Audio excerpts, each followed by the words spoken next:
সাম্প্রদায়িক হামলার বিচারিক তদন্তের নির্দেশ হাইকোর্টের, প্রতিবেদন দিতে হবে 60 দিনের মধ্যে। শীতে করোনার প্রকোপ বৃদ্ধির আশঙ্কা প্রধানমন্ত্রীর, আগামী বছরের মাঝামাঝি শতভাগ টিকা নিশ্চিতের আশ্বাস। 1 নভেম্বর থেকে স্কুল শিক্ষার্থীদের ভ্যাকসিন, সারা দেশে দেয়া হলো গণটিকার দ্বিতীয় ডোজ। টি-20 বিশ্বকাপে কাল ওয়েস্ট ইন্ডিজের মুখোমুখি বাংলাদেশ, আফগানিস্তানের প্রতিপক্ষ পাকিস্তান।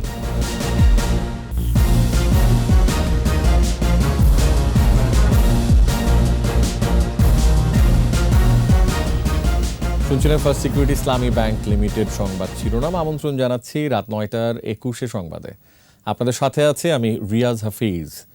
দর্শক, 21 টেলিভিশনের সংবাদ একই সাথে সরাসরি দেখতে পাবেন আমাদের ফেসবুক পেজ www.facebook.com/2124 অনলাইনে। 6 জেলায় হিন্দু সম্প্রদায়ের মন্দির, বাড়িঘরে হামলার ঘটনায় কমিটি গঠন করে বিচারিক তদন্তের নির্দেশ দিয়েছেন হাইকোর্ট। আগামী 60 দিনের মধ্যে প্রতিবেদন দিতে বলা হয়েছে। বিচারপতি মোহাম্মদ মুজিবুর রহমান মিয়া ও বিচারপতি মোহাম্মদ কামরুল হোসেন মোল্লার হাইকোর্ট বেঞ্চ রুল সহ এই আদেশ দেন। শাকের আরজুর রিপোর্ট। 13 থেকে 18 অক্টোবর কুমিল্লা, চাঁদপুর, নোয়াখালী, ফেনী, চট্টগ্রাম, রংপুরে হিন্দু সম্প্রদায়ের বাড়িঘর, মন্দির, মণ্ডপে ভাঙচুর, অগ্নিসংযোগ, লুটের ঘটনা ঘটে। এসব ঘটনায় বিচার বিভাগীয় তদন্ত ক্ষতিপূরণ চেয়ে হাইকোর্টে রিট করা হয়। আদেশে সংশ্লিষ্ট জেলার মুখ্য মহানগর ম্যাজিস্ট্রেট ও মুখ্য বিচারিক ম্যাজিস্ট্রেটদের দিয়ে তদন্তের নির্দেশ দিয়েছেন হাইকোর্ট। আগামী 60 দিনের মধ্যে প্রতিবেদন দিতেও বলা হয়েছে। কুমিল্লা, চাঁদপুর, নোয়াখালী, ফেনী, চট্টগ্রাম এবং রংপুর এই 6 জেলায় মাননীয় চিফ মেট্রোপলিটন ম্যাজিস্ট্রেট এবং চিফ জুডিশিয়াল ম্যাজিস্ট্রেট এনাদেরকে সংশ্লিষ্ট ম্যাজিস্ট্রেট মহোদয়দেরকে আগামী 60 কার্য দিবসের মধ্যে তদন্ত করে এই পুরো ঘটনার রিপোর্ট মহামান্য হাইকোর্টে জমা দিতে বলা হয়েছে। দুর্গাপূজা প্যান্ডেল, মন্দির, বাড়ি, জীবন এবং সম্পত্তি রক্ষায় সংশ্লিষ্টদের নিষ্ক্রিয়তা ও ব্যর্থতা কেন অবৈধ ঘোষণা করা হবে না তা জানতে চেয়ে রুল জারি করেন হাইকোর্ট। আমরা বিরোধিতা করেছি বেসিক্যালি আর একটা ইস্যুতে, সেটা হলো ওনাদের আরেকটা ডিরেকশন ছিল যে হেট স্পিচ বিভিন্ন কমেন্ট বক্সে এবং ইয়াতে দেওয়া হয়, সেটা বিটিআরসি এবং টেলিকমিউনিকেশন মন্ত্রণালয়কে একটা ডিরেকশন দিন যাতে এটা মুছে ফেলা হয়। কিন্তু এটা আসলে একটা ডিফিকাল্ট জব। এটা আমার ব্যক্তিগত পোস্টে অনেকে কমেন্ট করতে পারে, আমার যে রিট পিটিশনের বন্ধু আছে তার ব্যক্তিগত পোস্টে অনেকে কমেন্ট করতে পারে। রিটে স্বরাষ্ট্র সচিব, আইন সচিব সহ সংশ্লিষ্টদের বিবাদী করা হয়েছিল। কোনো ঘটনারই আসলে এখনো পর্যন্ত বিচার হয়নি। শাকের আরজু, 21 টেলিভিশন, ঢাকা। এদিকে রংপুরের পীরগঞ্জে সন্ত্রাসী হামলা মামলায় আরও 10 জনকে 3 দিনের রিমান্ডে নেওয়া হয়েছে। এদিকে আজও সাম্প্রদায়িক হামলার প্রতিবাদে দেশের বিভিন্ন স্থানে বিক্ষোভ ও মানববন্ধন হয়েছে।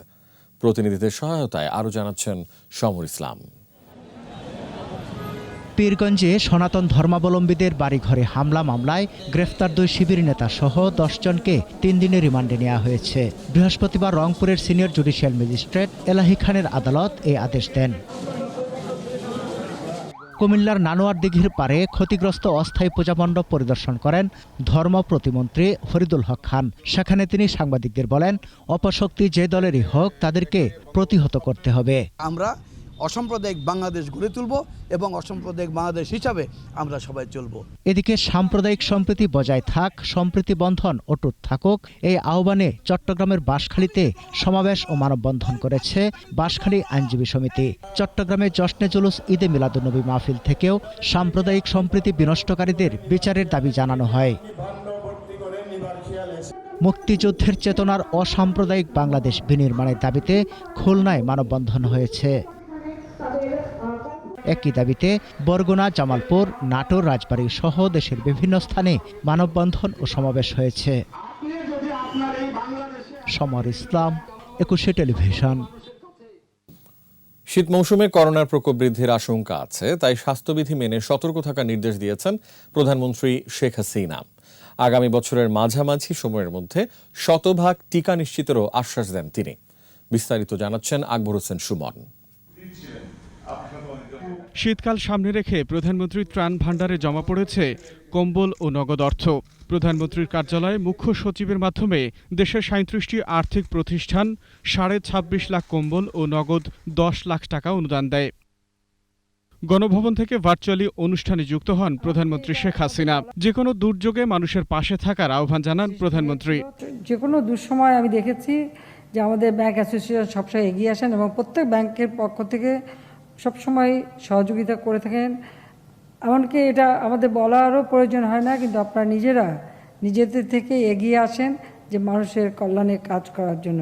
সেজন্য আপনাদের সবাইকে আমি আন্তরিক ধন্যবাদ জানাচ্ছি। যত বেশি এই আমার দেশের মানুষের ক্রয় ক্ষমতা বৃদ্ধি পাবে, তত বেশি আমি মনে করি যে আমার দেশের ব্যবসা বাণিজ্য সব কিছু প্রসার ঘটবে, নতুন বাজার সৃষ্টি হবে, আমাদের হয়তো মুখোমুখি হতে হবে না, আমরা নিজের পায়ে দাঁড়াবো। আইসি ভাব কাটিয়ে শীতকালে করোনা মোকাবেলার প্রস্তুতি গ্রহণ ও সতর্ক থাকার নির্দেশ দেন সরকার প্রধান। বাংলাদেশের সবাইকে একটু সতর্ক থাকার জন্য আমি অনুরোধ করছি, কারণ শীতকাল আসলে একটু ঠান্ডা লাগে, সর্দি কাশি হয়, আর সর্দি কাশিটা হলেই কিন্তু এই করোনা ভাইরাসটা, এটা তো সাধারণত বলে যে আমাদের সাইনাসের যে মাথা বাসাগারে, তো সেই দিকে সবাইকে একটু সতর্ক থাকতে হবে। প্রত্যেকে আমি বলবো যে দেশের সব স্তরের মানুষকে আমি আহ্বান করব, মাস্ক পরতে হবে। মাস্ক পরার সাথে সাথে নিজেদের খাদ্য তালিকায় যেমন ভিটামিন সিটা যেন একটু বেশি থাকে, সেদিকে বিশেষভাবে দৃষ্টি দিতে হবে। আসছে বছরের মধ্যেই শতভাগ ভ্যাকসিন নিশ্চিতের আশ্বাস দেন প্রধানমন্ত্রী। এখন আমরা দেখছি যে করোনা নাই, সবাই একটু আইসি ভাব এসে গেছে, কিন্তু এখন সময় এসছে আবার সতর্কতা অবলম্বন করা। আকবর হোসেন সুমন, 21 টেলিভিশন, ঢাকা। 1 নভেম্বর 12 থেকে 17 বছর বয়সী স্কুল শিক্ষার্থীদের করোনা টিকা দেওয়া শুরু হবে বলে জানিয়েছেন স্বাস্থ্যমন্ত্রী জাহিদ মালেক। শুরুতে ঢাকার 12টি কেন্দ্রে, পরে পর্যায়ক্রমে বাড়ানো হবে কেন্দ্র সংখ্যা। লক্ষ্য রয়েছে গড়ে প্রতিদিন অন্তত 40,000 শিক্ষার্থীর টিকা নিশ্চিতের। আকবর হোসেন সুমনের আরেকটি রিপোর্ট। সচিবালয়ে মন্ত্রিসভা বৈঠক শেষে শিক্ষার্থীদের টিকা কার্যক্রম নিয়ে সাংবাদিকদের সঙ্গে কথা বলেন স্বাস্থ্যমন্ত্রী জাহিদ মালেক। নভেম্বরে ফাইজারের 35 লাখ টিকা আসার তথ্য দিয়ে মন্ত্রী জানান, নির্ধারিত বয়সের শিক্ষার্থীদের টিকা কার্যক্রম শুরু হচ্ছে নভেম্বরের প্রথম দিন থেকেই। 1 তারিখ থেকে আমরা টিকা কার্যক্রম শুরু করতে পারবো স্কুলের ছেলে মেয়েদের, এবং সেটা আমরা ঢাকায় 12টি কেন্দ্র আমরা ঠিক করেছি, যে কেন্দ্রে শীততাপ নিয়ন্ত্রিত, এবং সেখানে আমরা স্কুলের ছেলে মেয়েদেরকে টিকা দেওয়ার ব্যবস্থা আমরা করেছি। কথা বলেন গণটিকা প্রসঙ্গেও। টিকা প্রায় 2 কোটির উপরে হাতে রয়েছে। আমরা আজকে থেকে নিয়ে আগামীকাল পরশুর মধ্যে আমরা প্রায় 80 লক্ষ টিকা আমরা দিয়ে দিব। সেই কর্মসূচি শুরু হয়ে গেছে। এদিকে স্বাস্থ্য অধিদপ্তরের তথ্য অনুযায়ী 24 ঘন্টায় 6 জনের মৃত্যু হয়েছে। এ পর্যন্ত করোনায় প্রাণ হারিয়েছেন 27,847 জন। একদিনে 19,535 নমুনা পরীক্ষায় শনাক্ত হয়েছে 294 জন। 227 জন সহ এ পর্যন্ত করোনা জয় করে সুস্থ হয়েছেন 15,32,695 জন। শনাক্তের হার 1.50 এবং মৃত্যুর হার 1.77%। আকবর হোসেন সুমন, 21 টেলিভিশন, ঢাকা। এদিকে প্রধানমন্ত্রী শেখ হাসিনার জন্মদিন উপলক্ষে গণটিকা কর্মসূচির আওতায় আজ দেওয়া হয়েছে করোনার টিকার দ্বিতীয় ডোজ। রাজধানী সহ দেশের বিভিন্ন কেন্দ্রে সুশৃঙ্খলভাবে টিকা গ্রহণ করে খুশি সাধারণ মানুষ। মানিক শিকদারের রিপোর্ট। প্রধানমন্ত্রী শেখ হাসিনার জন্মদিন উপলক্ষে গণটিকার দ্বিতীয় ডোজ নিতে কেন্দ্রগুলোতে সকাল থেকেই সাধারণ মানুষের ভিড়। 80 লাখ মানুষকে টিকা দেওয়ার উদ্যোগ নেয় স্বাস্থ্য অধিদপ্তর। 28 সেপ্টেম্বর প্রথম দিনে 67,58,992 আর দ্বিতীয় দিনে দেয়া হয় 13,34,244 ডোজ। সুশৃঙ্খলভাবে ও নির্বিঘ্নে টিকা পেয়ে খুশি সাধারণ মানুষ। গত ডোজও নিয়ে গেছি, দ্বিতীয় ডোজও নিতে পারলাম সুন্দরভাবে, শৃঙ্খলভাবে দিতে পারছি টিকা, কোনো সমস্যা নাই আলহামদুলিল্লাহ। সার্বিক পরিস্থিতিও ভালো, এখানে তো একজনে দেয়, দুইজনে দিলে একটু সুবিধা হতো। যারা বাসায় থাকে, চাকরি করে না, তাদের আগে যদি আমাদের একটু দিত তাহলে অনেক ভালো হতো। স্বাস্থ্যকর্মীরা জানান, বিশেষ এই গণটিকা কর্মসূচি সারা দেশেই চলছে। আমরা সকাল 9টা থেকে কার্যক্রম শুরু করছি, যতক্ষণ না আমাদের 305 জন শেষ হবে আমরা ততক্ষণ এখানে থাকবো। আগের মতো ভিড় করা নাই, কারণ এটা তো রেজিস্ট্রেশন করা ছিল, আর গত মাসে যেহেতু দিয়ে দিয়েছি, এটা তো জাস্ট সেকেন্ড ডোজ যারা পাবে তারাই আসবে, এখানে তো ভিড় করার কিছু নেই। যারা মনে করেন এর মধ্যে বাদ পড়ে যাবে তাদেরকে আমরা শনিবারে দিব। এদিন সারা দেশে প্রায় 81 লাখ মানুষকে দেয়া হয়েছে করোনা ভ্যাকসিনের দ্বিতীয় ডোজ। মানিক শিকদার, একুশে টেলিভিশন, ঢাকা। নিচ্ছি সংবাদ বিরতি, যখন ফিরছি তখন থাকছে। এখনো উদ্ধার হয়নি ডুবে যাওয়া ফেরি আমানত শাহ, কাজ শুরু করেছে তদন্ত কমিটি।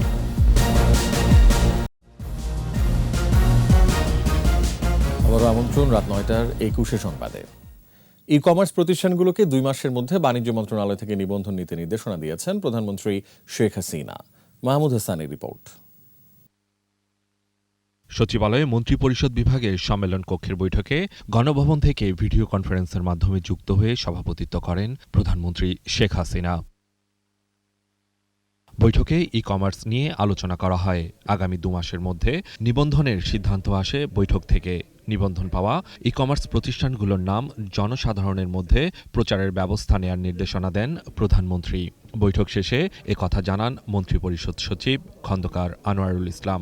ই ভ্যালি বা ই কমার্স নিয়ে আলোচনা হয়েছে এবং এই বিষয়ে ওনারা প্রিসাইজ সিদ্ধান্ত নিয়ে নিচ্ছেন এবং আমরাও নিজেরাও বসছিলাম। এটা ইনস্ট্রাকশন দেওয়া হয়েছে যে আগামী 2 মাসের মধ্যে একটা প্রিসাইজ প্রোগ্রাম করে যারা যারা এই জাতীয় ই কমার্সের সাথে রিলেটেড থাকবে তাদের সবাইকে রেজিস্ট্রেশন করতে হবে। মহামারী করোনা মোকাবেলায় দ্রুত ভ্যাকসিন কার্যক্রম নিশ্চিতে টিকা কেন্দ্র বাড়ানোর নির্দেশনাও দেন প্রধানমন্ত্রী। 12টার কথা শিক্ষা মন্ত্রণালয় অফার করছে যে এই 12টাতে আমাদের এয়ার কন্ডিশন ফ্যাসিলিটি ছাড়া বড় হল রুম আছে, সেখানে যেতে পারবে। এটা ক্যাবিনেটের আলোচনায় সবাই এগ্রি করে গেছে এবং মাননীয় প্রধানমন্ত্রী ইনস্ট্রাকশন দিয়ে দিয়েছেন এই 12টাতেই 1 তারিখ থেকে শুরু করো। এর বাইরে ওই যে সিটি কর্পোরেশনের যে কমিউনিটি সেন্টার বা অন্য যে ফ্যাসিলিটিস আছে সেগুলো এক্সপ্লোর করো। সভায় কপিরাইট আইন, আটিয়া বন সংরক্ষণ আইন এবং সরকারি ছুটির তালিকাও অনুমোদন দেওয়া হয়। কপিরাইট আইন 2021-এর খসড়ার নীতিগত অনুমোদন। মাহমুদ হাসান, 21 টেলিভিশন, ঢাকা। মানিকগঞ্জের পাথুরিয়ায় পদ্মা নদীতে ডুবে যাওয়া আমানত শাহ ফেরি এখনও উদ্ধার করা সম্ভব হয়নি। তবে সকালে নদী থেকে একটি ট্রাক উদ্ধার করা হয়েছে। হামলার সাথে উদ্ধারকারী জাহাজ প্রত্যয় যোগ হলে ফেরি উদ্ধার দ্রুত সম্ভব হবে বলে জানান সংশ্লিষ্টরা। এদিকে ঘটনা তদন্তে নৌপরিবহন মন্ত্রণালয় 7 সদস্যের কমিটি কাজ শুরু করেছে। মানিকগঞ্জ প্রতিনিধি সাব্বিরুল ইসলামের রিপোর্ট, জানাচ্ছেন রত্না জামান। এখনো পানির মধ্যে দুর্ঘটনা কবলিত আমানত শাহ ফেরি। সকাল থেকে এটি নদী থেকে তুলতে উদ্ধারকারী জাহাজ হামজা সহ ফায়ার সার্ভিসের কর্মীরা কাজ শুরু করে। তবে উদ্ধারকারী আরেকটি জাহাজ প্রত্যয় এখনও পাটুরিয়া ঘাটে এসে পৌঁছেনি। এরই মধ্যে দুর্ঘটনার কারণ জানতে কাজ শুরু করেছে নৌপরিবহন মন্ত্রণালয় গঠিত তদন্ত কমিটি। বিআইডব্লিউটিসির চেয়ারম্যান জানান, ফেরি স্বল্পতার কারণে আমানত শাহ মেরামত করে চলছিল। তবে ফেরির ত্রুটি বা অন্য কোনো কারণে দুর্ঘটনা ঘটে থাকলে তদন্ত করে বের করা হবে।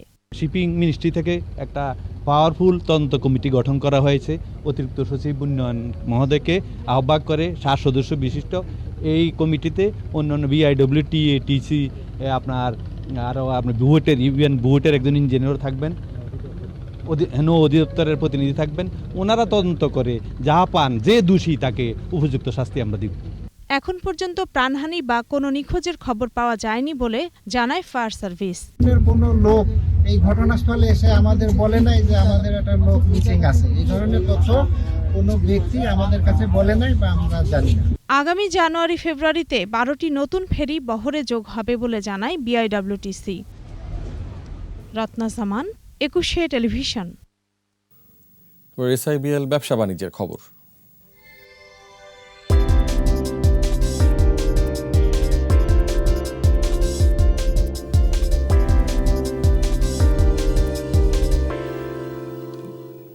নানা আয়োজনে সমৃদ্ধির 22 বছর উদযাপন করল দি প্রিমিয়ার ব্যাংক লিমিটেড। ব্যাংকের পরিচালনা সদস্যদের মধ্যে মোহাম্মদ ইমরান ইকবাল, জামাল জি আহমেদ এবং নাহিয়ান হারুন কেক কেটে 22 বছর উদযাপন উদ্বোধন করেন। এ সময় অন্যান্যের মধ্যে ব্যাংকের উপদেষ্টা মোহাম্মদ আলী, ব্যবস্থাপনা পরিচালক ও প্রধান নির্বাহী এম রিয়াজুল করিম উপস্থিত ছিলেন।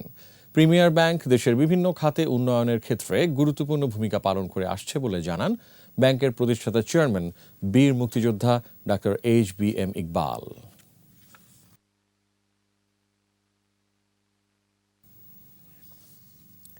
শেষ করছি রাত 9টার 21 সংবাদ। তবে যাবার আগে ফার্স্ট সিকিউরিটি ইসলামী ব্যাংক লিমিটেড সংবাদ শিরোনামগুলো আরও একবার। সাম্প্রদায়িক হামলার বিচারিক তদন্তের নির্দেশ হাইকোর্টের, প্রতিবেদন দিতে হবে 60 দিনের মধ্যে। শীতে করোনার প্রকোপ বৃদ্ধির আশঙ্কা প্রধানমন্ত্রীর, আগামী বছরের মাঝামাঝি শতভাগ টিকা নিশ্চিতের আশ্বাস। 1 নভেম্বর থেকে স্কুল শিক্ষার্থীদের ভ্যাকসিন, সারা দেশে দেয়া হলো গণটিকার দ্বিতীয় ডোজ। টি-20 বিশ্বকাপে কাল ওয়েস্ট ইন্ডিজের মুখোমুখি বাংলাদেশ, আফগানিস্তানের প্রতিপক্ষ পাকিস্তান।